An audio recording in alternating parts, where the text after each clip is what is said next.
வருமுன் காப்போம் இலவச சிறப்பு மருத்துவ முகாமை செய்தி மற்றும் விளம்பரத்துறை அமைச்சர் மு.பே. சாமிநாதன் மற்றும் ஆதி திராவிட நலத்துறை அமைச்சர் திருமதி கயல்விழி செல்வராஜ் ஆகியோர்கள் குத்துவிளக்கு ஏற்றி முகாமினை துவக்கி வைத்தார்கள்.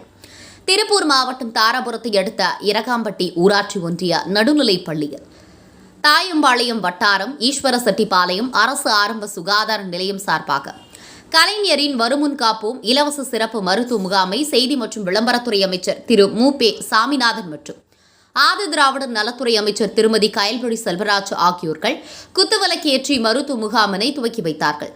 செய்தி மற்றும் விளம்பரத்துறை அமைச்சர் சாமிநாதன் கூறுகையில், அரசு இலவச மருத்துவ முகாம் தானே என்று பொதுமக்கள் அலட்சியமாக இருக்க வேண்டாம். தனியார் மருத்துவமனைக்கு நிகராக அரசு மருத்துவமனை செயல்பட்டு வருகிறது. எனவே பொதுமக்கள் அனைவரும் இந்த வாய்ப்பை பயன்படுத்திக் கொள்ள வேண்டும் என வேண்டுகோள் விடுத்தார்.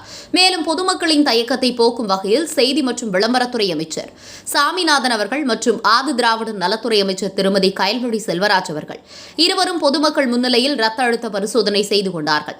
இந்நிகழ்ச்சியில் குண்டடம் ஒன்றிய செயலாளர் சந்திரசேகர், மாவட்ட வருவாய் அலுவலர் ஜேபி, குண்டடம் வட்டார மருத்துவ அலுவலர் மனோகரன், சடையப்பாளையம் ஊராட்சி மன்ற தலைவர் ஈஸ்வரன், ஈஸ்வரசெட்டிப்பாளையம் மருத்துவ அலுவலர் நாகராஜ், வட்டார சுகாதார மேற்பார்வையாளர் ஜோசப், சகாயராஜ் உள்ளிட்ட அரசு அதிகாரிகள், வட்டார மருத்துவர்கள், கட்சி நிர்வாகிகள், ஊர் பொதுமக்கள் ஏராளமானோர் பங்கேற்றனர்.